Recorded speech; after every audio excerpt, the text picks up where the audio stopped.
अस्सलाम वालेकुम। हाँ जी, ये आपका गैस्केट निकला है, ठीक है। ये पड़ा हुआ है, ठीक है।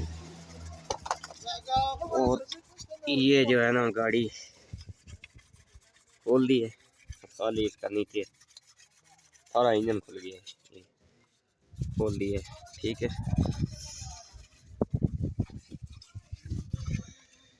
ये हेड है जो फेस कर रहे हैं,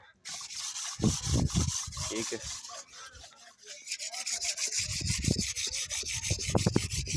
ठीक है, और ये जो है ना अभी न्यू गैस्केट है, ये लगाएंगे, ये वाला, ठीक है।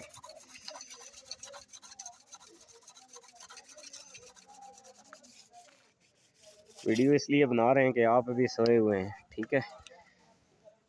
हमने अभी इसको वापस जोड़ना भी है, ठीक हो गया। और जो आप कह रहे थे ना, ये कोयलें इसकी जल गई हैं, ये बड़ी, ठीक है। ये एक टूटी हुई है अभी तो, ठीक है। ये अभी ये ली, कहने का मकसद है कि इसकी कोयलें भी अभी हम डाल रहे हैं, ठीक है। वीडियो को लाइक करें, कमेंट्स करें, शेयर करें।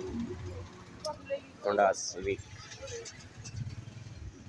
1.8